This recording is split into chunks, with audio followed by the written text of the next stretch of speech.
just real quick as well, is the criticism around Micah and Dak, is it fair? No. Listen, life's not fair. I have to say that. It's not fair. Micah Parsons and Dak Prescott play for the Dallas Cowboys, who get a lot of scrutiny. I hate when people use guys' names for clicks to tear them down. Micah Parsons is one of the best pass rushers I've ever seen in my life. He's a great athlete, too. He can do just about everything. And Dak Prescott's not a game manager. He's a game changer. He's one of the best quarterbacks in the NFL.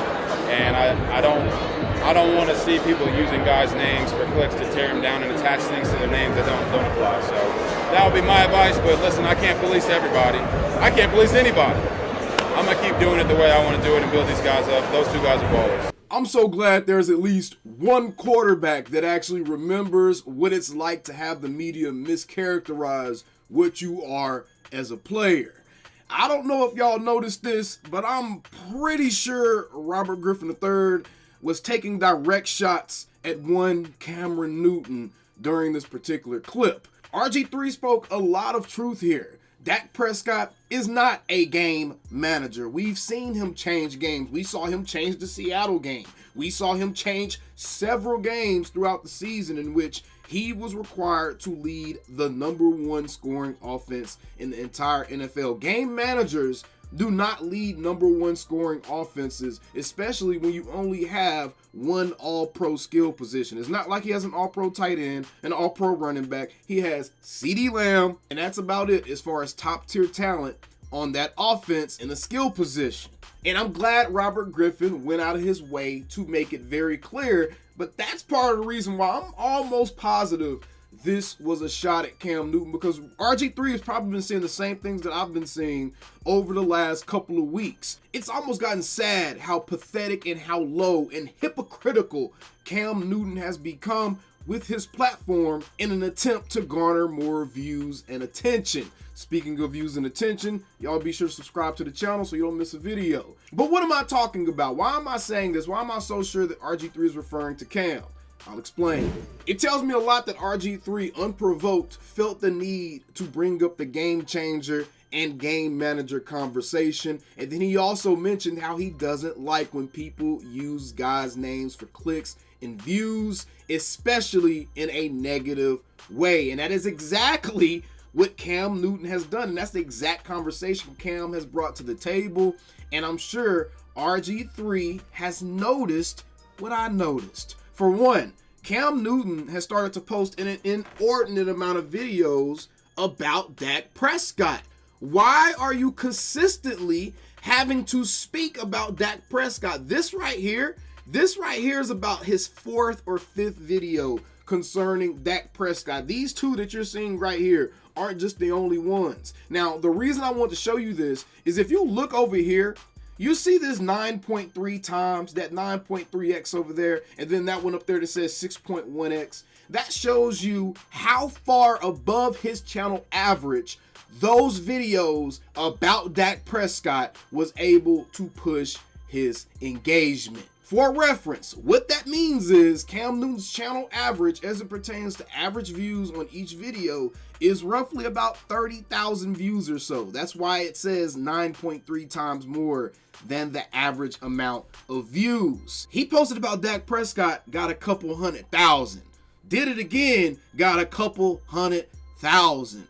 Did it again, and in this time, he's actually starting to keep up with drama, with stuff that don't even have nothing to do with football, with stuff that's going on with other teams as we speak right now. Brandon Ayuk's girlfriend is talking about how this is his last time in San Francisco. Haven't seen Cam Newton post a video about that though, but we have seen him post a video about when CeeDee Lamb's mom posted this on Facebook.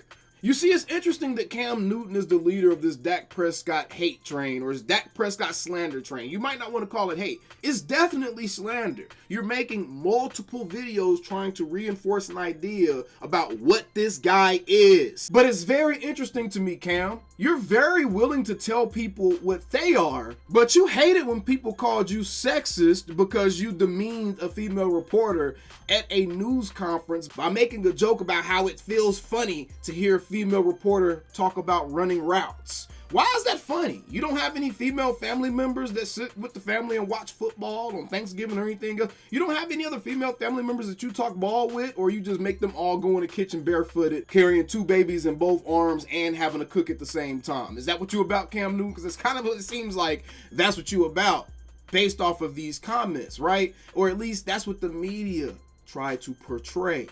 And you didn't like that very much. The worst part is she tried to speak to Cam after the press conference and she said it just got worse, but she didn't want to expose what he actually said to her afterwards because she wants to keep her job. But that's not the first run-in with the media, Cam. I'm going somewhere with this audience. Just hang with me.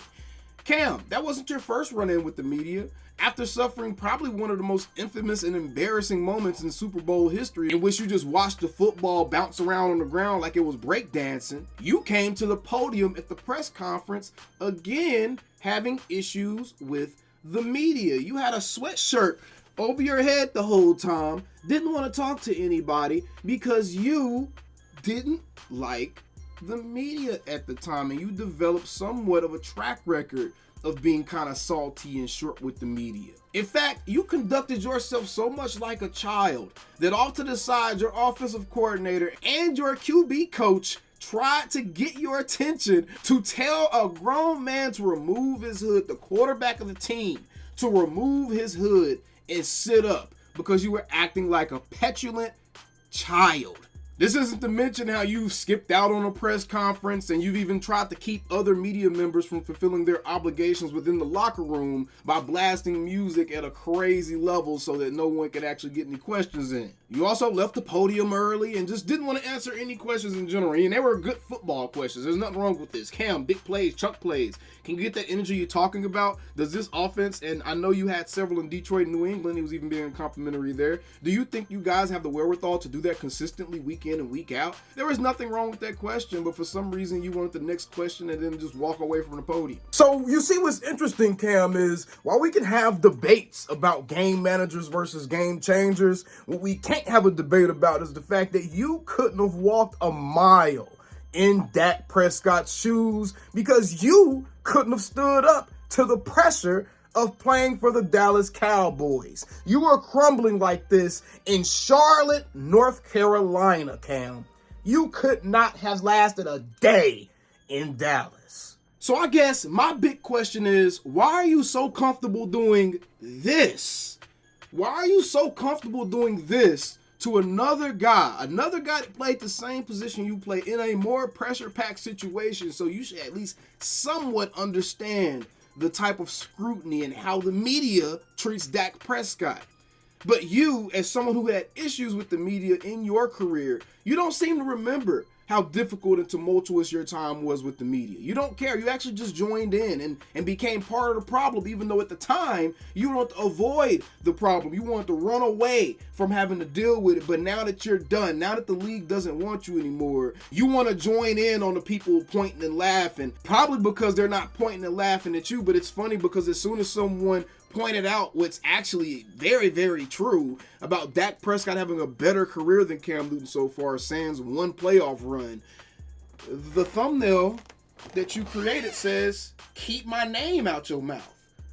You've had Dak Prescott's name and meat in your mouth for 4 to 5 videos now, bruh. And it's very clear why, like RG3 said, you're reaching, you're looking for attention, you're engagement farming, and it's sad because you're a huge hypocrite and you're as big as a part of the problem as any media member like a Stephen A. Shannon Sharp. If anything, you may be an even bigger part of the problem because you spent the entire postseason when you were a professional football player. You know how hard it is to win in this league. Game manager, game changer, it doesn't matter. You spent the entire postseason waiting on all the guys that you called out to finally lose so that way you can sit back and say, "Ha!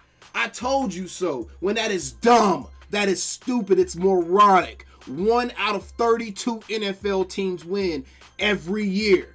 If all it took for someone to look like a genius when it talks football is to be right about the fact that someone's going to lose, then it doesn't take much. Cam, that's absolutely just pathetic the depths that you've sunk to try to get your platform off the ground. And it's cool. It's cool. You have your own platform now, so you can create your revisionist history and try to pump up all of your loyal viewers into believing that you were Superman throughout your entire career. When we all know that Superman stint lasted for about 1 season, and then after that, it was back to up and down, average and then we're bad, average and then we're bad, average and then we're bad. So again, go ahead and continue to rewrite your own history books, Cam, but at the end of the day, all the facts are still laid out there for us. You're a hypocrite because you couldn't stand the heat of the media, but now you've joined the media and wanted to apply that heat to an even larger degree on other guys. The Brock Purdy's, the Dak Prescott, the Tua Tagovailoas. You were a failure. You had probably the most infamous moment in Super Bowl history for a